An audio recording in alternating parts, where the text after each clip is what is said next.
ప్రభు అయినటువంటి యేసుక్రీస్తు నామములో మరి ప్రియ శ్రోతలకు, విశ్వాసులకు, సేవకులకు, చూస్తున్నటువంటి ప్రతి వారికి నా హృదయపూర్వకమైనటువంటి వందనాలు తెలియజేసుకుంటున్నాను. దేవుని పిల్లలారా, మారు మనసు అంటే ఏమిటి అనేటువంటి విషయాన్ని మనం చూసాం. అందులో 9 విషయాలు మనం జయించాల్సినటువంటివి, విడిచిపెట్టాల్సినటువంటివి, వాటి గురించి చెప్పాను. ఇప్పుడు ప్రాముఖ్యమైనటువంటిది పాపాన్ని మనం ఎలా పోగు చేసుకుంటున్నాం. ఇది పోగు అయ్యేది. ఈ పోగు అనేటువంటిది ఎంత పెట్టుకుంటున్నాం అనేటువంటిది 10వ దానిగా మనం దీన్ని మొదలుపెట్టాం. దీనికి ముందు వారంలో మీకు 2 విషయాలు చెప్పాను. ఒకటి స్వార్థం, 2 ధనం. ఇప్పుడు 3వది చెప్పబోతున్నాను మీకు. 3వది ఏంటి అంటే బింకము, బెంకములాడువారు అనే మాట వస్తుంది. ఈ బింకం అంటే ఏంటి? దీని గురించి మనం చాలా జాగ్రత్తగా తెలుసుకోవాల్సినటువంటి వారమై ఉన్నాం. బింకాలు పలికేవాళ్ళు, బింకములు అంటే ప్రగల్భాలు పలకడం, లేదా లేనిది ఉన్నట్టుగా భ్రమించి నాకు అది ఇది అనుకోవడం. దీని గురించి నేను మీకు తెలియచేయాలని ఆశపడుతున్నాను. దేవుని పిల్లలారా, ఇక్కడ మనం చూసినట్లయితే యెషయా గ్రంథం 30వ అధ్యాయము 9వ వచనంలో నుంచి మనం చూసినప్పుడు ఈ బింకములాడేవారు ఎలా ఉంటారు, అసలు వాళ్ళ మాటలు ఎలా ఉంటాయి, వాళ్ళ ఉద్దేశాలు ఎలా ఉంటాయి, వాళ్ళు ఏం చేస్తున్నారు, అయితే అది నాలో ఉందా లేదా, ఇప్పుడు వాక్యం వినే మనం అందరం కూడా దాన్ని మనం అన్వయించుకొని చూసుకోండి. అప్పుడు వాటన్నిటిలోంచి కూడా మనం విడుదల పొందుకుంటాం. చూడండి, ఇక్కడ యెషయా గ్రంథం 30వ అధ్యాయము 9వ వచనంలో నుంచి ఒక మాట దేవుడు మాట్లాడుతున్నాడు. వారు తిరగబడు జనులు, అబద్ధమాడు పిల్లలు, యెహోవా ధర్మశాస్త్రము విననొల్లని పిల్లలు, దర్శనము చూడవద్దని దర్శనము చూచు వారితో చెప్పువారును, యుక్త వాక్యములను మాతో ప్రవచింపకుడి, మృదువైన మాటలనే మాతో పలుకుడి, మాయా దర్శనమును కనుడి. ఇలా మాట్లాడతారంట వాళ్ళు. యుక్త వాక్యములను, ఇక్కడ యుక్త వాక్యము అంటే ఆ మనిషికి మనం జ్ఞానం కలిగినటువంటి మాట చెబితే వాళ్ళకి నచ్చదు. ఈ బింకాలు ఆడే వాళ్ళకి ఎలా ఉంటుందంటే మాకు అన్నీ తెలుసు అనుకుంటారు వాళ్ళు ఇలాంటి మంచి వాక్యాలు మాతో చెప్పొద్దాయా, వీటి వల్ల మాకు ఉపయోగం లేదు అని అంటూ ఉంటారు వాళ్ళు. బింకములాడువారు. అందుకని వీళ్ళ గురించి ఏమంటున్నాడు అంటే అడ్డము రాకుండుడి, త్రోవ నుండి తొలగుడి, ఇశ్రాయేలు పరిశుద్ధ దేవుని సంగతి మా ఎదుట ఎత్తకుడి అని భవిష్యత్ జ్ఞానులతో పలుకువారై ఉన్నారు. అసలు దేవుడి మాటలే మాతో చెప్పొద్దు, మాకు అన్ని తెలిసి లేవయా అంటాడు. ఈ బెంకలు ఆడేవాళ్ళు ఎవరంటే వాళ్ళు. ఎందుకు ఇలా బెంకములు ఆడుతున్నారు, ఏమిటి ఈ విషయాన్ని అని మనం ఆలోచన చేస్తే దేవుని పిల్లలారా, ఇక్కడ మరొక మాటను మనం చూడాల్సినటువంటి వారమై ఉన్నాం. 28వ వచనం చూస్తే అని అంటాడు, ఆయన ఊపిరి కుతికల లోతు వచ్చు ప్రవాహమైన నది వలె ఉన్నది, వ్యర్థమైన వాటిని చెదరగొట్టు జల్లెడతో ఆయన జనములను గాలించును, త్రోవ తప్పించు కళ్ళెము జనుల దవడలలో ఉంచును అన్నాడు ఆయన. జనుల దవడల్లో ఉంచుతాడంట వాటిని, అంటే కళ్ళు వేసేస్తాడు మీకు. ఇక్కడ దేవుడు సెలవిచ్చినటువంటి ప్రతి మాటను కూడా మనం వినాలి. ఇక్కడ చూడండి, మరొక మాట నేను మీకు తెలియజేయాలని ఆశపడుతున్నాను. ప్రియ దేవుని పిల్లలారా, దేవునికి స్తోత్రము కలుగును గాక. 28వ అధ్యాయము 15వ వచనంలోకి వచ్చినప్పుడు బింకాలు ఆడేవాళ్ళు అంటారంట, ఏమయ్యా యుక్త వాక్యాలు మాతో చెప్పొద్దంటున్నావు, దేవుని మాటలు చెప్పొద్దంటున్నావు, ప్రవచనాలు పలకొద్దంటున్నావు, మంచి మాటలు చెప్పొద్దంటున్నావు, అసలు దేవుడు చెప్తుంది మీ మంచి కోరే కదయ్యా, అయ్యా ఇదిగో నువ్వు ఆ రకంగా పాపంలో పడిపోకుండా పరిశుద్ధుడిగా ఉండాలని మేము అనుకుంటున్నామయ్యా, ఆ మరణం వస్తే నువ్వు తప్పించుకోగలవా, ఆ మరణం ఎలాంటిదో నీకు తెలుసా అని చెప్పి వీళ్ళు దేవుని మాటలు చెప్తూ ఉంటే, ఏమయ్యా మరి పిచ్చోళ్ళలాగా ఉన్నావు, నువ్వు మాట్లాడేవాడివి, నువ్వే పిచ్చోడివి, చేతిలో ఉన్నది ఒక పిచ్చి బైబిల్ నీకు, నువ్వు ఈ గ్రంథాల గురించి మాకు చెప్తావేంటి, మేము ఏం చేస్తున్నామో తెలుసా అని అంటాగంట. ఏం చేస్తాగంట వీళ్ళు? యెషయా గ్రంథం 28వ అధ్యాయం 15వ వచనం చూస్తే అక్కడ వాళ్ళు ఏమంటారంట, మేము మరణముతో నిబంధన చేసుకుంటిమి, పాతాళముతో ఏకమైతిమి. దేంతో చేసుకున్నాడంట వీళ్ళు? నువ్వు చెప్పే మరణం మాకు రాదయ్యా బాబు, మేము మరణంతో నిబంధన చేసుకున్నాం, మేము పాతాళంతో ఏకమైపోయాం. ఇంకా అంటారంట వాళ్ళు, ఉపద్రవము ప్రవాహము వలె వడిగా దాటునప్పుడు అది మా యొద్దకు రాదు. ఉపద్రవం ప్రవాహం వలె మా దగ్గరికి వస్తున్నా కూడా అది మా దగ్గరికి రాదు, మేము ఇక్కడ నిల్చుంటే అది అటు నుంచి వెళ్ళిపోద్ది తెలుసా. ఇంకా అంటున్నారు వాళ్ళు, అబద్ధములను మాకు ఆశ్రయముగా చేసుకుంటుంది. ఏం చేసుకున్నారంటే వీళ్ళు, అబద్ధాలను మేము ఆశ్రయముగా చేసుకున్నాము, మాయ క్రింద దాగి ఉన్నాము అని మీరు చెప్పుకొనుచున్నారే. ఏం చెప్పుకుంటున్నారంటే వీళ్ళు, మేము మాయలో ఉన్నాం, ఓ పిచ్చోడా, మేము మీకు కనపడుతున్నట్టుగా ఉన్నాం కానీ మీకు కనపడట్లా, మేము చాలా ఇదిలో ఉన్నాం, ఏ మరణం మా దగ్గరికి రాదు, ఏ మాయ మమ్మల్ని ఏం చేయలేదు, మన జీవితాలు చాలా బ్రహ్మాండంగా ఉన్నాయి. వీడు చాలా గొప్పగా చెప్తాడంటండి. దేవునికి స్తోత్రము కలుగును గాక. హల్లెలూయా. అందుకని ఇలాంటి వాళ్ళతో దేవుడు మాట్లాడుతున్నాడు. ఏమని 18వ వచనం నుండి మనం చదివితే అక్కడ చక్కని మాటలు చెప్తున్నాడు. ఏమంటున్నాడు ఆయన? మరణముతో మీరు చేసుకొనిన నిబంధన కొట్టివేయబడును, పాతాళముతో మీరు చేసుకొనిన ఒడంబడిక నిలవదు. ప్రవాహము వలె ఉపద్రవము మీ మీదుగా దాటునప్పుడు మీరు దాని చేత త్రొక్కబడిన వారగుదురు. వచ్చినప్పుడెల్లా అది మిమ్మల్ని ఈడ్చుకొని పోవును. ప్రతి ఉదయమును, ప్రతి రాత్రి, ప్రతి పగలు అది వచ్చును. ఇట్టి ప్రకటన గ్రహించుటకు మహాభయము పుట్టును. పండుకొనుటకు మంచము పొడుగు చాలదు, కప్పుకొనుటకు దుప్పటి వెడల్పు చాలదంట. ఆ దినం వచ్చినప్పుడు నువ్వు తట్టుకోగలవా? ఆ దినం వచ్చినప్పుడు నువ్వు తట్టుకోగలవా?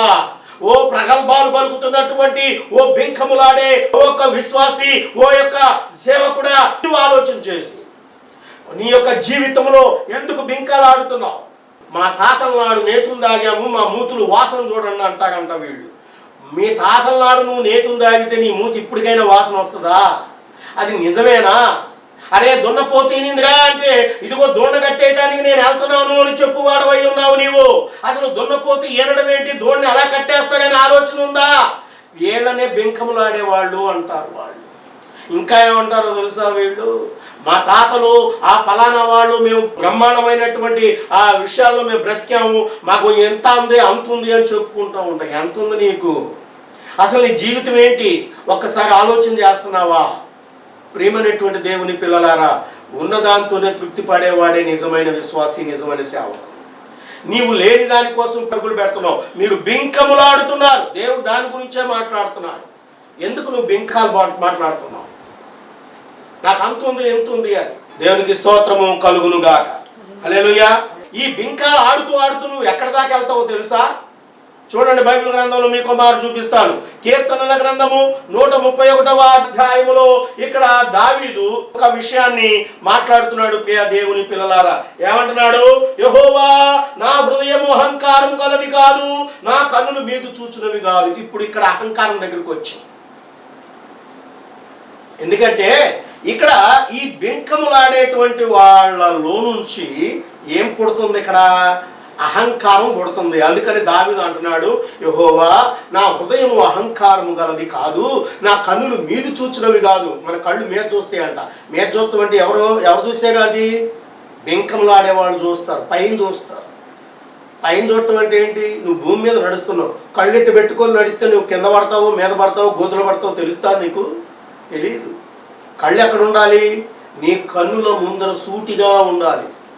ఎలా ఉండాలో తెలుసా? నీ కళ్ళు చూపిస్తాం చూడండి. ఆ సామెతల గ్రంథంలో మనం చూసినట్లయితే ఇక్కడ ఒక చక్కని మాటను దేవుడు మాట్లాడుతున్నాడు. సామెతల గ్రంథము 4వ అధ్యాయము 25వ వచనం నుండి ఒక మాట. నీ కన్నులు ఇటు అటు చూడక, ఎటు చూడకూడదంట, ఇటు చూడొద్దు, అటు చూడొద్దు, ఇటు అటు చూడక సరిగాను అంటే తిన్నగాను నీ కనురెప్పలు నీ ముందర సూటిగాను ఉండవాలంట. కనురెప్పలు సూటిగా ఉండాలంట.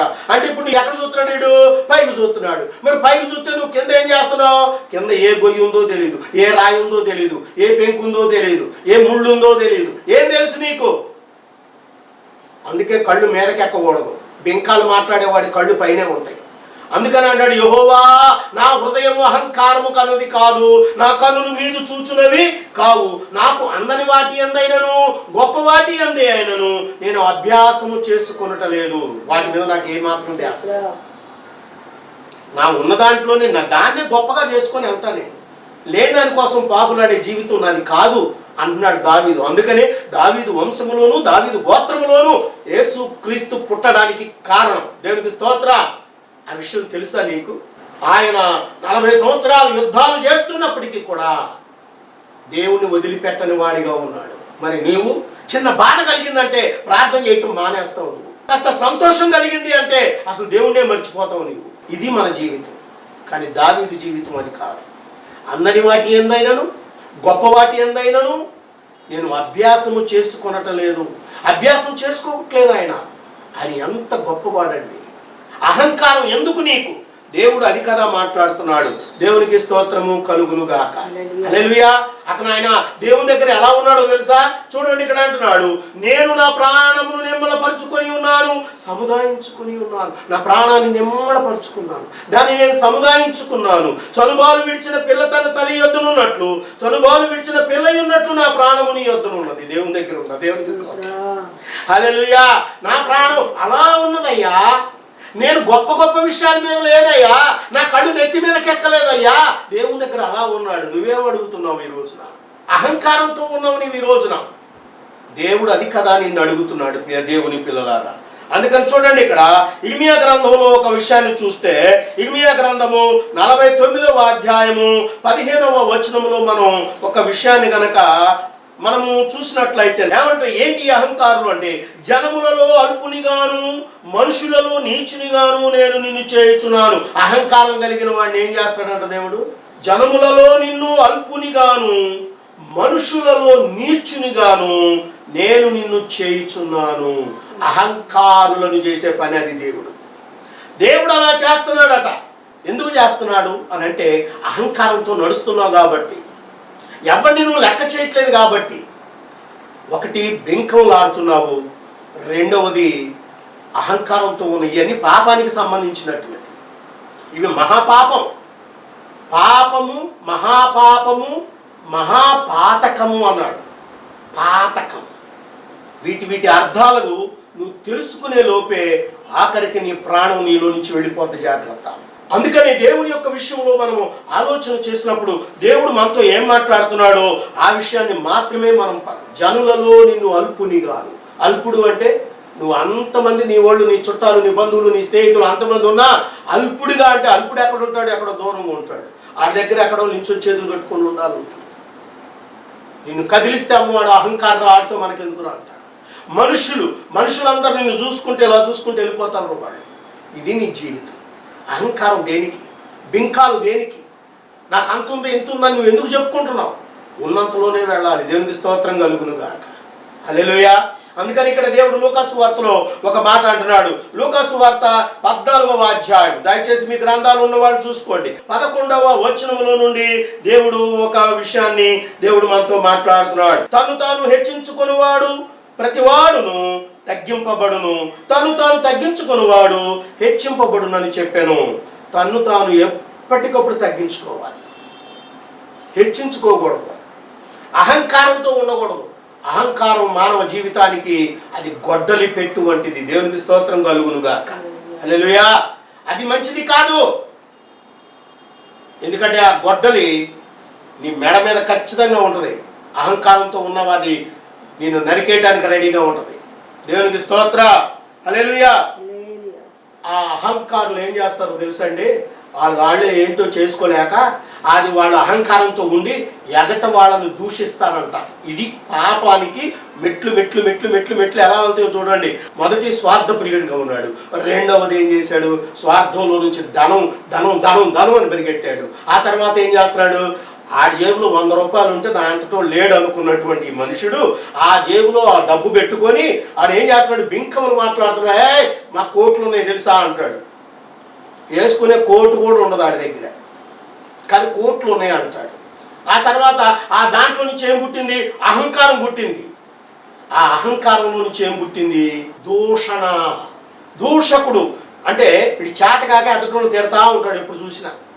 చూడండి, ఇక్కడ అపోస్తల కార్యముల గ్రంథము 6వ అధ్యాయము 11వ వచనంలో నుంచి గనక మనం చూస్తే, అప్పుడు వారు వీడు మోషే మీదను దేవుని మీదను దూషణ వాక్యమును పలకగా మేము వింటిమి అని చెప్పుటకు మనుషులను కుదుర్చుదురు. దేవునికి స్తోత్ర. మనుషులను కుదురుస్తూ వీడు దూషణ పలుకులు పలికాడని చెప్పి జనాలు పోగు చేస్తారంట వాళ్ళు. అప్పుడు ఏమవుతావు? ఎవరెవరి మీద పలికాడంట? మోషే మీదను దేవుని మీదను దూషణ వాక్యములు పలుకగా మేము వింటిమని చెప్పుటకు మనుషులను కుదుర్చుకొని. దూషణ పలుకులు వదరబోతులుగా మాట్లాడుతూ ఉంటాం మనం. దూషణ ఎందుకండి మనకు దూషణ? చెప్పండి, మనకు అవసరమా? ఎదుటి వాళ్ళని ఎందుకు తిట్టాలండి మనం? అవసరమా? అది మనకు అవసరం లేదు. ఇలాంటి దూషణ పలుకులు నువ్వు పలికితే వాళ్ళు మనుషులను కూర్చుకుంటారంట. మేము విన్నామండి, ఇది నిజమండి అని చెప్తారంట వాళ్ళు. ఒకళ్ళు పిలవాల్సిన పని లేదు సాక్ష్యం చెప్పడానికి, సాక్ష్యాలతో పని లేదు ఇక్కడ. వాళ్ళకి వాళ్ళే వచ్చి సాక్ష్యం చెప్పేస్తారు. వీళ్ళు దేవునికి స్తోత్రము కలుగును గాక. హల్లెలూయా. అందుకనే ప్రసంగిలో మరొక మాటను మనం చూద్దాం ప్రియ దేవుని పిల్లలారా. ప్రసంగి గ్రంథము 10వ అధ్యాయము 20వ వచనంలో అంటున్నాడు, నీ మనసునందైనను రాజును శపించవద్దు. ఎక్కడ శపించొద్దంట? మనసులో కూడా రాజును శపించవద్దు. మనసునందైనను రాజును శపించవద్దు, నీ పడక గదిలోనైనను ఐశ్వర్యవంతులను శపించవద్దు. ఆడికి అంతుంది, ఈడికి ఎంత ఉంది, ఆడికి అంత ఉంది, ఈడికి ఎంత ఉంది, ఆడికి అది ఉంది, ఈడికి ఇది ఉంది. ఇదే చెప్పుకోవటం నీ బతుకంతా. వాళ్ళంత కష్టపడటానికి, అంత సంపాదించడానికి వాళ్ళ కష్టార్జితం ఉంది. వాళ్ళ మీద పడి మనం ఏడవకూడదు. అది మంచిది కాదు అసలు. వాళ్ళ మీద పడకూడదు నువ్వు. అది దేవుడు మెచ్చదగిన పని. నీకు ఉన్నంతలోనే తృప్తిపడు. దూషణ పలుకులు ఎందుకు వస్తున్నాయి నీకు? వాడిని వీడిని చూసి నీ కళ్ళు వెర్రెత్తిపోవటం వల్ల వాళ్ళని వీళ్ళని దూషిస్తున్నావు. నీవు వాళ్ళకుంటే నీకు పెట్టాలా? అవసరమా? దేనికి పెట్టాలి నీకు? నువ్వు ఏనాడన్నా వాళ్ళకి పెట్టున్నావా? లేదే. అప్పుడు వాళ్ళు నీకు ఎందుకు పెట్టాలి? ఒకసారి ఆలోచన చెయ్యి. కాబట్టి మనం ఎప్పుడు కూడా దూషణ పలుకులు నీ నోట్లోంచి ఎందుకు వస్తున్నాయి? నీ పడగదిలోనైనను ఐశ్వర్యవంతులను శపించవద్దు. ఏలయనగా ఆకాశ పక్షులు సమాచారము కొంచుకొని పోవును, రెక్కలు కలిగినది సంగతి తెలుపును. ఆకాశ పక్షులు నువ్వు అనుకుంటా నీ గదిలో ఉన్నాను, ఇంకా ఇక్కడ ఎవడ చూస్తలేదులే అని. పిచ్చోడా, నువ్వు గదిలో ఉండి తిట్టినా ఆకాశ పక్షులు గోడ అవతలు ఉండి నీ మాటలన్నీ వింటాయి. అది నీకు తెలియదు. నువ్వు గోడ తలుపులు వేసుకుంటే నీ మాట నాకు వినపడకపోవచ్చు, కానీ ఆకాశ పక్షికి అది బయట ఉంటుంది, నువ్వు లోపల ఉంటావు. నువ్వు అనే ప్రతి మాట దేవుని దగ్గరికి కొంచుకొని పోతుంది. అది నీకు తెలియట్లేదు. రెక్కలు కలిగినది అది ఏం చేస్తుందంట? అది సంగతి తెలుపును. దేవునిగా సంగతి మొత్తం చెప్పుద్దంట. ఎందుకు? రాజులను ఎందుకు చెప్పిస్తున్నావు? సేవకులకు ఫ్యాషన్ ఏంటి తెలుసా? ఆడు సరిగ్గా పరిపాలించలేదు, ఈడు సరిగ్గా పరిపాలించలేదు. అవి మనకు అవసరం అండి? ఎవరు పరిపాలన చేసినా మనందరం కూడా ప్రభువా ఆ యొక్క ముఖ్యమంత్రిని వారికి ఆరోగ్యాన్ని దయచేయి, ఆ ప్రధానమంత్రికి ఆరోగ్యాన్ని దయచేయి, వారు సుపరిపాలన అందించినట్లుగా నీ జ్ఞానం వారికి అనుగ్రహించాను ప్రార్థన చేయి. అంతేగాని ఆడి మంచోడు ఇచ్చాటోడు అంటానికి నువ్వెవడవి? తీర్పు తీర్చడానికి నువ్వెవడవి? ఇది ఫ్యాషన్ అయిపోయింది సేవకులకి. ఆ సేవకులు ఏం చేస్తున్నారంటే వాళ్ళని అంటి పెట్టుకొని తిరుగుతున్నారు, వాళ్ళతో ఫోటోలు దిగుతున్నారు, ఆ యొక్క ఫోటోలు ప్రజల్లో ప్రదర్శిస్తున్నారు. నాకు ఆయన తెలుసు ఏం తెలుసు అనుకుంటున్నారు. ఇది వద్దండి మనకి. నువ్వు సేవకుడివి, నిన్ను వెతుక్కుంటూ వాళ్ళు రావాలి, కానీ నువ్వు వాళ్ళని వెతుక్కుంటూ నువ్వు వెళ్ళకూడదు. దేవునికి స్తోత్ర. ఇది దేవుడు చెప్తున్నాడు. ఇది దేవుడు చెప్పే మాట. దేవుని యొక్క మాటను నువ్వు నిర్లక్ష్యం చేస్తున్నావు ప్రియా దేవుని పిల్లలారా. నువ్వు అందుకనే రాజులను శపించవద్దు. నువ్వు రాజును ఎందుకు శపిస్తున్నావు? ఆడు పడిపోవాలి, ఈడు పడిపోవాలి, ఈ నాశనం అయిపోవాలి అది నువ్వు అనకూడదు. ఎందుకంటే బిలాములా తయారయ్యావు. నువ్వు బిలాములా తయారయ్యావు, తిట్టడానికి సిద్ధంగా ఉంటున్నావు. కానీ నీ తిట్లను దేవుడు ఆశీర్వాదాలుగా మారుస్తాడు. నువ్వు నిజంగా దేవుని కుమారుడు అయితే ఆ తిట్లు నీకే తగులుతాయి, నీకు నీ పిల్లలకే తగులుతాయి. అప్పుడు నువ్వేమైపోతావు? నువ్వు ఇంత సేవ చేసినా నీ పిల్లలే. ఏలిని చూడు ఒక్కసారి. ఏలి గొప్ప సేవకుడు, అంత సేవ చేశాడు, దేవునికి ఇష్టడైన వాడిగా ఉన్నాడు. ఏలి చేతిలో ఎదిగిన వాడు సమూయేలు అద్భుతమైనటువంటి ప్రవక్తగా మిగిలాడు. కానీ ఏలి కుమారులు ఏమైపోయారు? నాశనం అయిపోయారు. అలాగే నేను గొప్ప సేవకుడు నువ్వు అనుకుంటున్నావు, నీ పిల్లలు నీ కుటుంబం నాశనమే. నీ చేతిలో పెరిగిన వాళ్ళే బ్రహ్మాండంగా ఉంటారు, కానీ నీ పిల్లలకు అది ఆ ధన్యత దక్కదు. ప్రియ దేవుని పిల్లలారా, మన జీవితాలను మనం ఒక్కసారి పరిశీలన చేసుకోవాలని ప్రభు పేరట మీకు మనవి చేస్తున్నాను. అందుకు మరొక మాట చూద్దాం. చూడండి, ఏబు గ్రంథము 1వ అధ్యాయం ఇక్కడ 5వ వచనంలో అంటాడు, వారి వారి విందు దినములు పూర్తిగాగా ఏబు తన కుమారులు పాపము చేసి తమ హృదయములో దేవుని దూషించినేమో అని వారిని పిలవనంపించి వారిని పవిత్రపరచి అరుణోదయమున లేచి వారిలో ఒక్కొక్కరి నిమిత్తమై దహన బలి అర్పించుచూ వచ్చెను. ఏబు నిత్యము అలాగు చేయుచుండెను. దేవునికి స్తోత్రము కలుగును గాక. ఏము నిత్యము అలా చేయుచుండెను. నీవు నీ బిడ్డల కొరకు నీవు అలాగు చేయుచున్నావా? నీ బిడ్డల కొరకు అయ్యో నా బిడ్డలు నా దేవుని దూషించారేమో, ఒకవేళ దూషణ పలుకులు వారి స్కూల్లో కానీ కాలేజీలో కానీ వారి ఉద్యోగాల్లో కానీ వారి స్నేహితుల దగ్గర కానీ వారి ఇరుగు వారి దగ్గర కానీ వారి పొరుగు వారి దగ్గర కానీ మరి ఎక్కడైనా కూడా వాడు ఆ విధంగా పలికాడేమో అని ఇంటికి వచ్చిన తర్వాత నీ బిడ్డలను కూర్చుండబెట్టి నువ్వు వారి సమక్షంలో వారికి నువ్వు ప్రార్థన చేసావా? ఎప్పుడైనా వారిని గురించి నువ్వు ఆలోచించావా? వేకువజామున నీ పిల్లలను చుట్టూ కూర్చోబెట్టుకొని అయ్యో నా బిడ్డలు చేసినటువంటి ఆ యొక్క పాపములు ఏమైనా ఉంటే ప్రభువా ఇప్పుడే క్షమించు అని నీ బిడ్డల కొరకు నువ్వు ప్రార్థన చేసావా? నీ భార్య కొరకు నువ్వు ప్రార్థన చేసావా? నీ కుటుంబం ఏనాడైనా మోకరించిందా? ఒక్కసారి ఆలోచించే. ఇక్కడ ఏమంటున్నాడు? ఆయన తన పిల్లలు పాపము చేసినేమో ఆయనకు భయం. ఎందుకంటే ఆయనకు 7 కుమారులు 3 కుమార్తెలు. వారమంతా కూడా ఈ ఇంట్లో ఒకరోజు, ఆ ఇంట్లో ఒకరోజు, ఆ ఇంట్లో ఒకరోజు అన్నదమ్ములందరూ కలిసే ఉండేవాళ్ళు, అక్క చెల్లెళ్ళందరూ కలిసే ఉండేవాళ్ళు. పిల్లలు ఎక్కడైనా పాపం చేశారేమో అని ఆయనకు భయం వేసేది. అందుకనే దహన బలిగాను పాప పరిహారార్థ బలిగాను అక్కడ బలులు అర్పించేవాడు. ఇప్పుడు నువ్వేం చేస్తున్నావు? నువ్వు దేవుని సన్నిధిలో మోకరించావా? నువ్వు ప్రార్థన చేసావా? దేవుని అడిగావా? ముఖ్యమంత్రులు ఎందుకు దూషిస్తున్నావు? ప్రధానమంత్రులు ఎందుకు దూషిస్తున్నావు? ఆ దూషించడాన్ని నువ్వు ఎవడవి? వాళ్ళ యొక్క విధానాలను బట్టి వాళ్ళు నడుస్తున్నారు. అది దేవుడు వాళ్ళకి ఇచ్చిన ధన్యత. నువ్వు వారి కొరకు ప్రార్థన చేయి. ఎవరు వచ్చినా మనకు సంబంధం లేదు. మనం అందరి కొరకు ప్రార్థన చేయటమే మన ధర్మం. అది నువ్వు చేయటం మానేస్తున్నావు. ఓ ప్రియ దేవుని సేవకుడా, విశ్వాసి, ప్రతిదాని మనం పాలిభాగరస్తులుగా ఉండకూడదు అని ప్రభు పేరట నేను మీకు మనవి చేస్తున్నాను. మరొక మాట చెప్తాను చూడండి. ఆ ప్రసంగి గ్రంథము 5వ అధ్యాయము 2వ వచనములో నుండి, నీవు నీ దేవుని సన్నిధిని అనాలోచనగా పలుకుటకు నీ హృదయమును త్వరపడనీయక నీ నోటిని కాచుకోము. దేవుడు ఆకాశమందున్నాడు, నీవు భూమి మీద ఉన్నావు, కావున నీ మాటలు కొద్దిగా ఉండవలెను. దేవునికి స్తోత్రము కలుగును గాక. నీ మాటలు ఎలా ఉండాలంటే కొద్దిగా ఉండాలి. నువ్వు ఎక్కడున్నావు? నువ్వు భూమి మీద ఉన్నావు. దేవుడు ఎక్కడున్నాడు? ఆకాశం అందు ఉన్నాడు.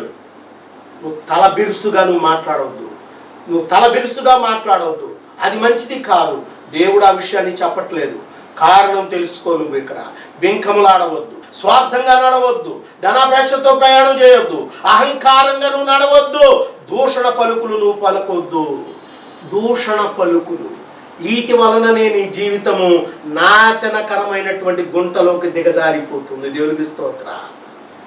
జిగటగల దొంగ ఊపిలో నిన్ను నాశనానికి దించేస్తుంది. అక్కడ పైకి లేవడం కూడా కష్టమే. ఆలోచించే దేవుని పిల్లలారా, ఇది మనకు ఏమాత్రం కూడా యోగ్యత కలిగినది కాదు. ఇది కూడా పాపమేనండి. పాపంలో ఏమేమి వచ్చినాయి? ఒకటి చూడండి, ఇప్పుడు మళ్ళీ చెప్తున్నాను. పాపంలో వచ్చినటువంటిది స్వార్థము, 2వది ధనము, 3వది బింకము, 4వది దూషణ, 5వది అహంకారం. ఎన్నో నేను దగ్గర ఇప్పటికి ఈ పాపంలో ఉన్నవి 5 వచ్చినాయి. ఇంకా ఉన్నాయి నేను మీతో చెప్పదలుచుకున్నటువంటివి. దానిలో ఇంకా చాలా ఉన్నాయి. ఒకటి నువ్వు నేను మనందరం కూడా నేర్చుకోవాలి. నేను మీకు చెప్తున్నాననే కాదు, నేను నేర్చుకుంటున్నాను ఈ రోజున. దేవునికి స్తోత్రం కలుగును గాక. నాతో దేవుడు మాట్లాడుతున్నాడు. ఒకవేళ నాలో ఇలాంటివి ఏమైనా ఉన్నాయేమో అని దేవుడు పరిశీలన చేయబోతున్నాడు. దేవునికి స్తోత్రము కలుగును గాక. కనుక మనం అందరం కూడా దేవుని పిల్లలుగా వర్ధిల్లాలని ప్రభు పేరట నేను మీకు మనవి చేస్తున్నాను. ఈ నా మాటలు దేవుడు తన వినికిడిలో దీవించి ఆశీర్వదించి నడిపించును గాక. ఆమేన్. ప్రార్థన చేసుకుందాం. మన మధ్యలో ఉన్న పాస్టర్ గారు మనల్ని ప్రార్థనలో నడిపిస్తారు. దేవుని నామ స్తోత్రాలు. మీ అందరికీ వందనాలు. అందరూ బాగున్నారా? ప్రభునామ స్తోత్రాలు చెల్లిస్తున్నాం. చెప్పబడిన వాక్యాన్ని బట్టి మన దాసులు అనేక విషయాలు మరి చెప్పుచున్నాడు. మరి శ్రద్ధతో విని ఆ మాటలు ఎందుకు ఆసక్తి కలిగి ఉండాలని మరి ఆశపడుతున్నాము. మరి మాటలైతే దేవుని ఉంచాలంటే మాటలు మరి చెప్పుచుండగా మరి విసుగుదల లేకుండా మీరు వింటున్నారని, మీరు ఆశపడుతున్నారని మేము నమ్ముచున్నాం. మరి అనేక స్థలాల్లో మన దాసుడు వాడబడుచున్నాడు. మరి నీ దాసుడు ఆరోగ్యంగా ఉండి అనేక స్థలాల్లో నీ వాక్యాన్ని ప్రకటించలాగిన నీ దాసుడు కొరకు ప్రార్థన చేయండి. మీ కుటుంబాలందరి కొరకు మేము ప్రార్థన చేద్దాం. కళ్ళు మూచుకోండి. దేవుని నామ స్తోత్రాలయ్యా, నీకు వందనాలు, స్తోత్రాలు చెల్లిస్తున్నానయ్యా. చెప్పబడిన వాక్య లేఖనాలు బట్టి నీకు స్తోత్రాలయ్యా. ఏ బిడ్డలు నిర్లక్ష్యంగా ఉండక ప్రభ ఆసక్తి కలిగిన ఆయన యేసయ్య ఎన్న మాటల బట్టి ప్రభ నాయన వారి హృదయాలు శుద్ధి చేసుకుంటాను నమ్ముచున్నాం ప్రభ. నమ్మటం ఇవాళైతే నమ్మువానికి సమస్తము సాధ్యమని సెలవు ఇచ్చిన దేవానికి స్తోత్రాలు. యేసయ్య రాబోయే దినాల్లో ప్రభా నీకు స్తోత్రాలు నాయన. వారి జీవితాలు సరి చేసుకొని ప్రభా వారి బ్రతుకులు బాగు చేసుకునేలాగా సహాయం చేయమని అడుగుతున్నాను. ఇంట్లో భర్తలు మాట వినకపోయినా నాయన అయ్యా నీకు స్తోత్రాలు ప్రభా. బిడ్డలు నాయన మాట వినకపోయినా అనేక సమస్యలతో మగ్గిపోతున్నారు కానీ ప్రభా నీకు స్తోత్రాలు. రోగాల చేత నాయన వ్యాధుల చేత పీడించబడుతున్నారు కానీ ప్రభా అయ్యా దేవుని సన్నిధికి వచ్చి ఎందుకు ఇలా జరుగుతున్నది దేవా మమ్మల్ని జ్ఞాపకం చేసుకొని సన్నిధిలో ప్రార్థించలేకపోతున్నారయ్యా. అట్టి కుటుంబాల కొరకు ప్రార్థిస్తున్నాము నాయన. ఇప్పుడే విడుదల చేయండి వాటి నుంచి నాయన. విడిపించమని అడుగుతున్నాము, రక్షించమని అడుగుతున్నాము నాయన. నీకు స్తోత్రాలు ప్రభా.